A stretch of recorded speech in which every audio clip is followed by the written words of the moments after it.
नमस्कार। आज हम साधारण खातावाही पुस्तक के बारे में जानकारी प्राप्त करेंगे, जिससे इससे पहले की वीडियो में हमने नगद पुस्तक के बारे में जानकारी प्राप्त किया है। तो समूह में अलग अलग पुस्तक रहते हैं, तो एक एक पुस्तक का अलग अलग महत्व रहता है और उसको लिखने से अलग अलग प्रकार की सुविधाएं या फ़ायदा होता है। तो आज हम इस वीडियो में साधारण खातावाही पुस्तक के महत्व क्या है, उसको कैसे लिखना है, वो लिखने से क्या फ़ायदा है और उसको लिखने की तरीका क्या है, उसके बारे में जानकारी प्राप्त करने की प्रयास करेंगे। तो चलिए साधारण खातावाही पुस्तक, जिसको साधारण तौर पे अंग्रेजी में जनरल लेडजर या लेडजर कहते हैं, तो इससे पहले नगद पुस्तक की वीडियो अगर आपने नहीं देखा है तो आप जाकर उस वीडियो को देखिए, क्योंकि कैश बुक लिखने के बाद ही हमको साधारण खातावाही लिखना आसान होता है और लिख सकते हैं। तो नगद साधारण खातावाही पुस्तक लिखने की तरीका और लिखने से लाभ और लिखने से क्या संभावना है और कैसे लिखना चाहिए, इसको हम विस्तार पूर्वक समझाने की कोशिश इस वीडियो में करेंगे। तो पहले जानेंगे हम परिभाषा के बारे में। तो साधारण खातावाही पुस्तक की परिभाषा।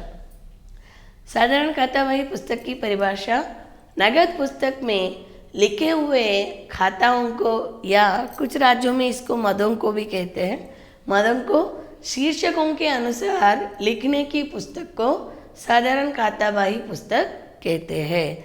मतलब क्या है, नगद पुस्तक में जो खाताएं आए हैं, नगद पुस्तक में प्राप्तियां आते हैं और भुगतान भी आते हैं।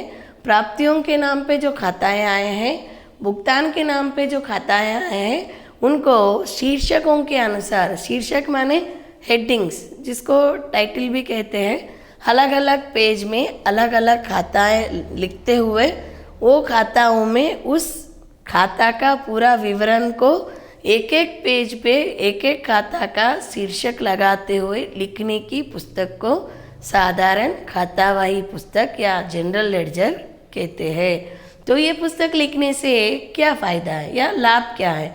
तो लाभ में पहला लाभ क्या है, अभी तक हमारे पास कितने का प्राप्ति में कितने खाताएं आए हैं, भुगतान में कितने खाताएं आए हैं, प्राप्ति में कितने खाताएं आए हैं, भुगतान में कितने खाताएं आए हैं, वो मालूम होता है।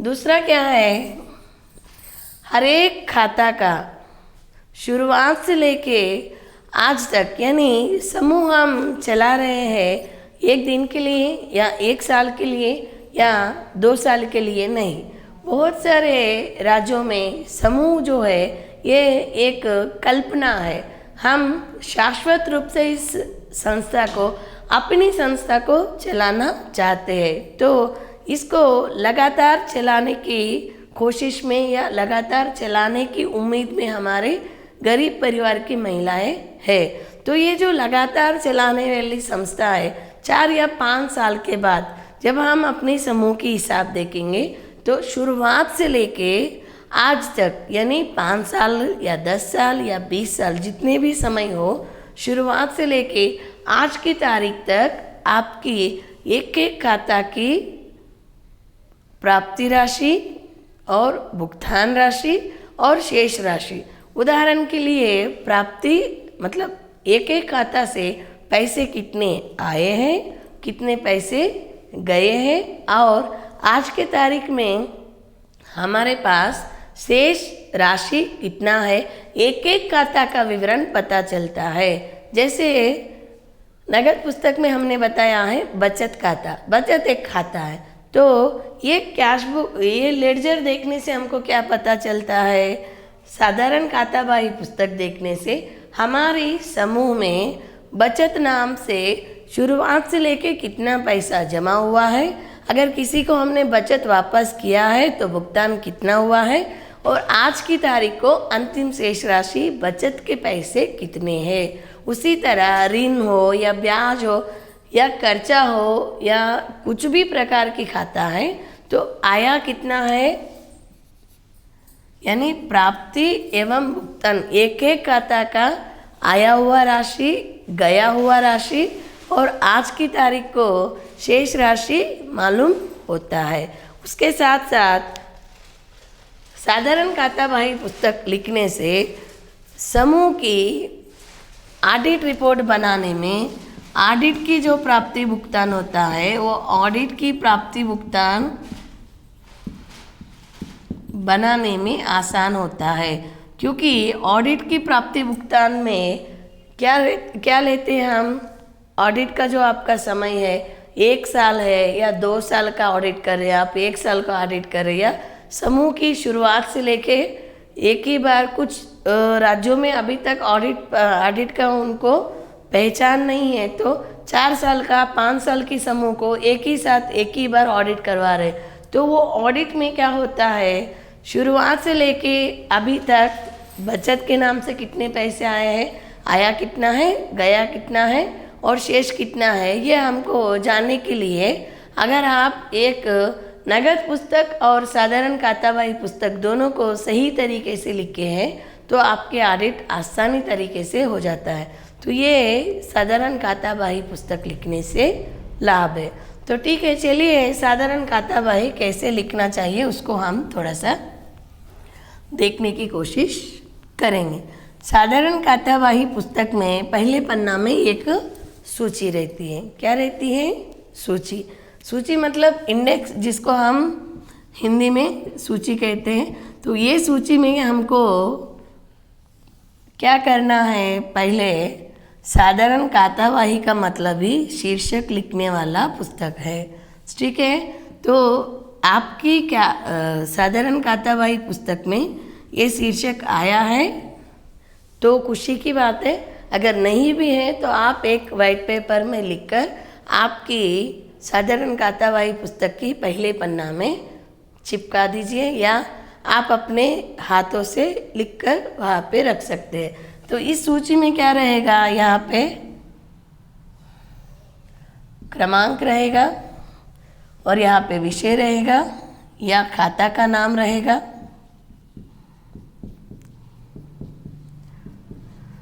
और यहाँ पे पेज नंबर रहेगा। क्यों पेज नंबर? क्योंकि एक एक खाता के लिए एक पेज नंबर रखना ज़रूरी है। आप सब लोग किराना दुकान जाते होंगे, वहाँ पे दुकान में सामान खरीदते हैं तो हम खाता रखते हैं।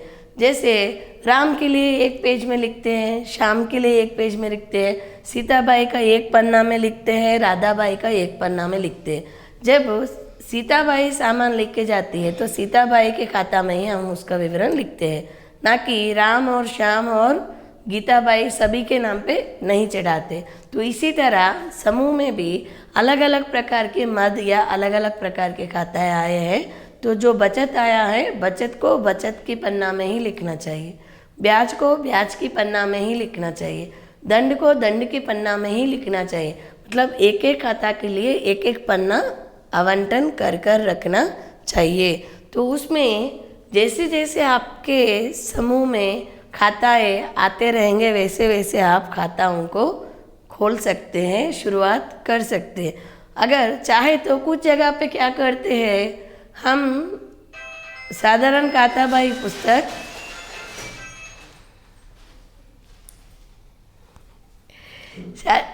साधारण खाता बही पुस्तक को कुछ जगह पे क्या करते हैं, पुस्तक को आधा पन्ना करके आधा पन्ने प्राप्ति के खाताओं के लिए लिखने के लिए रखते हैं और आधा पन्ना भुगतान के खाताओं को लिखने के लिए रखते हैं।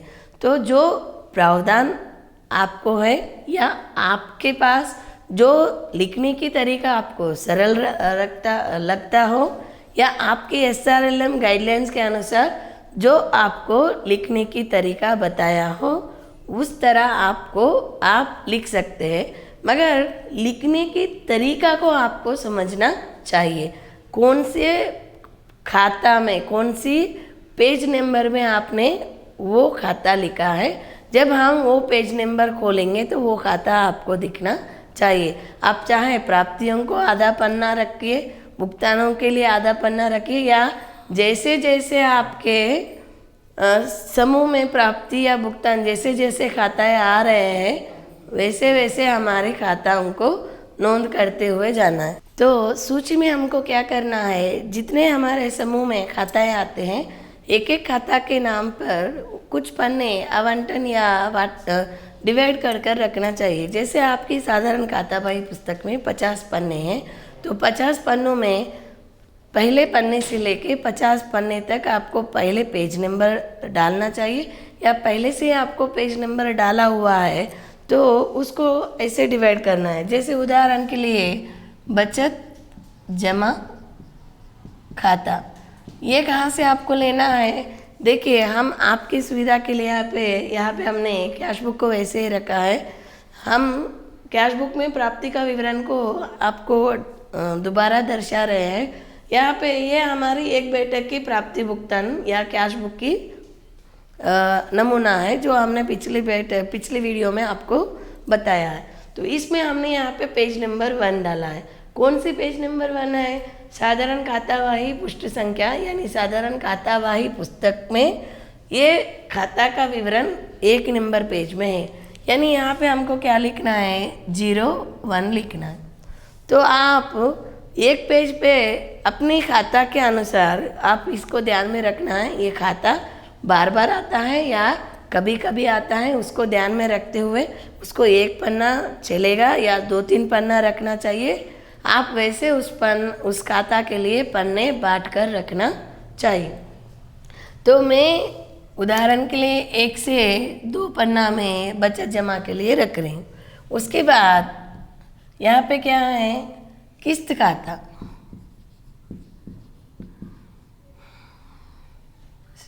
आंतरिक किस्त, आंतरिक किस्त जमा खाता।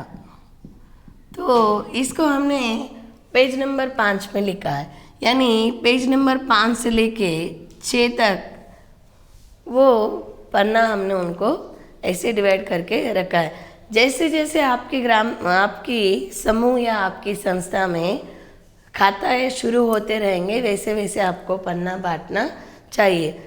मगर कुछ जगह पे क्या करते हैं, जो पुस्तक है उसमें आधा पन्ना प्राप्ति के मतलब आने वाले खाताओं के लिए रखते हैं और आधा पन्ना जाने वाले खाताओं के लिए रखते हैं। तो आपकी प्रावधान के लिए आप कैसे भी रखेंगे, साधारण खातावाही पुस्तक लिखने का मकसद क्या है, यानी लक्ष्य क्या है, एक खाता के नाम पर कितने पैसे आए हैं और कितने पैसे गए हैं, आज की तारीख में उस खाता में शेष राशि कितना है ये हमको पता चलता है। इसीलिए साधारण खातावाही पुस्तक हमको लिखना है। तो इसमें आपको ज़्यादा परेशान होने की ज़रूरी नहीं है, क्योंकि हमारे SRLM में हमारे रजिस्टर में ऐसा है, हम आपके वीडियो में ऐसे दिखा रहे हैं, ऐसे आपको चिंता होने की ज़रूरत नहीं है।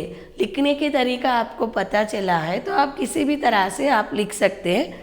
मात्र यहाँ पे ध्यान में क्या रखना है, हर खाता के लिए पन्ना डिवाइड करके रखना है, यानी पेज नंबर डालकर रखना है। या आपके SRLM वाले आपको पहले से ही पन्ना प्रिंटेड दिया है तो खुशी की बात है, उस प्रिंटेड रजिस्टर में कौन सा नंबर है उस नंबर को आप कैश बुक में डालना चाहिए।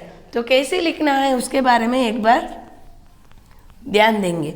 बहुत सारे अलग अलग राज्यों में साधारण खातावाही पुस्तक को प्रिंटेड दिए हैं, मगर कुछ कुछ राज्यों में प्रिंटेड नहीं भी दिए हैं। तो साधारण खातावाही पुस्तक अकाउंटिंग प्रिंसिपल्स यानी गणित के नियम के अनुसार लिखने की जो तरीका है या लिखने का जो सही ढंग है उसके बारे में हम बात करेंगे। ठीक है, यहाँ पुस्तक का पेज नंबर यहाँ पे आएगा 1 और यहाँ पे आएगा खाता का नाम। या पहले से आपके यहाँ खाता का नाम नहीं है, प्रिंटेड है यहाँ पे सदस्यों द्वारा प्राप्त बचत खाता, तो कोई प्रॉब्लम नहीं है। जो नाम यहाँ पे छपा है उस नाम का जो पैसे है उसको उस खाता पे लिखना चाहिए। अगर छपा हुआ नहीं है तो आपको ऐसे लिखना चाहिए। ध्यान में बस एक बात को रखना है, 1 नंबर में यहाँ पे हमने क्या डाला है वो आपको 1 नंबर पेज में दिखना चाहिए।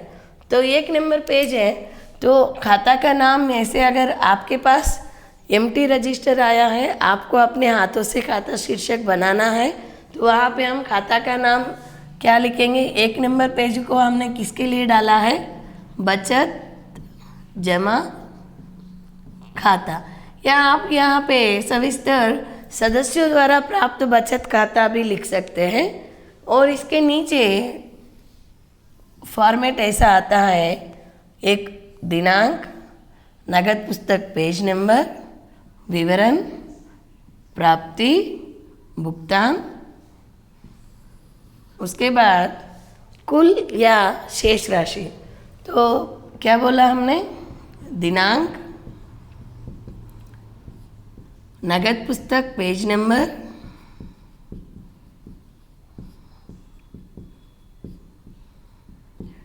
विवरण, प्राप्ति, भुगतान,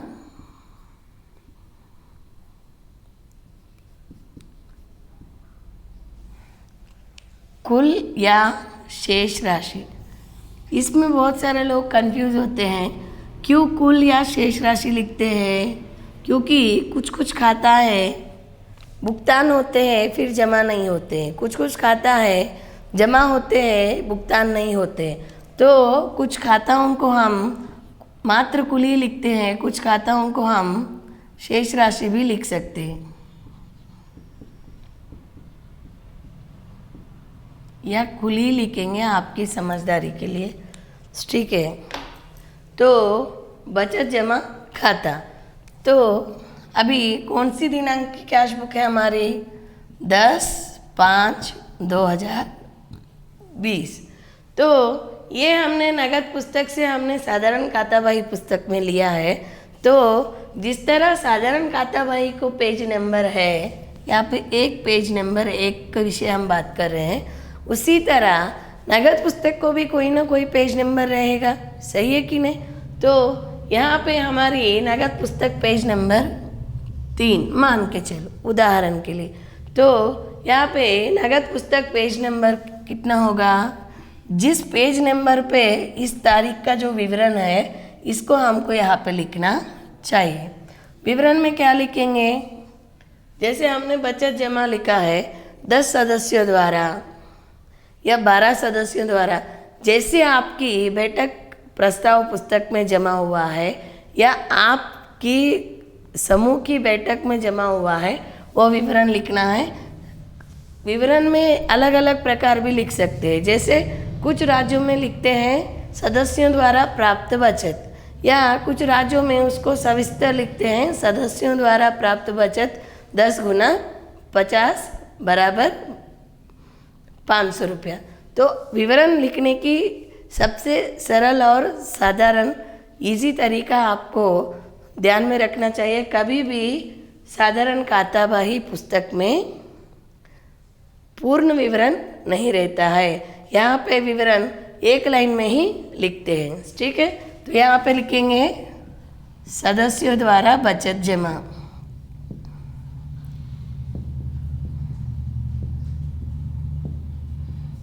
कितने सदस्यों ने जमा किया है, 10 सदस्यों ने।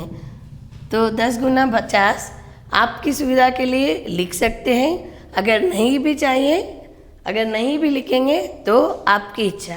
अब जितना बेहतर तरीके से आप लिखेंगे उतनी सरल और आसानी से आपकी पुस्तक संचालन बेहतरीन होगा, इसको आपको ध्यान में रखना है, ठीक है। कितना प्राप्ति हुआ है, 500 रुपया। हमने कुछ पैसे बचत के रूप से पैसे किसी बाहर गए हैं क्या, देखिए पैसे जिस नाम से आए हैं उसी नाम से जब बाहर जाते हैं भुगतान होते हैं तब हम इस खाता में लिखते हैं, समझ में आया।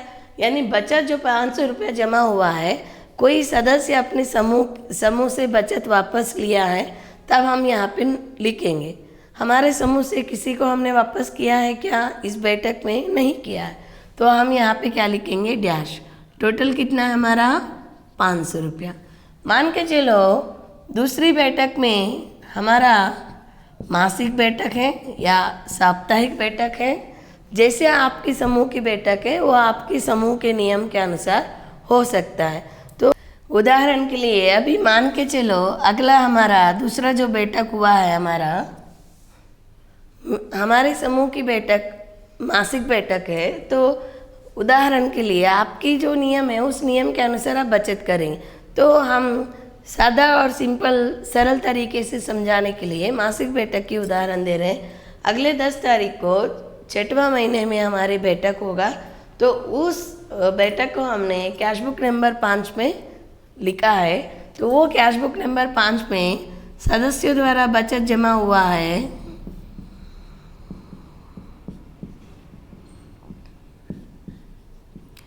इस बैठक में क्या हुआ है, सिर्फ 9 सदस्यों ने जमा किया है। कितने सदस्यों ने किया है? 9 सदस्यों ने 50 के हिसाब से 450 रुपया जमा किया है। और एक सदस्य अपनी परिवार की समस्या के अनुसार अपने समूह को छोड़कर वापस जाना चाहती है, तो उन्होंने अपनी बचत को वापस मांगने की मांग किया है। तो यहाँ पे सदस्य को वापस दिए हुआ बचत क्या लिखेंगे? सदस्य को वापस किया हुआ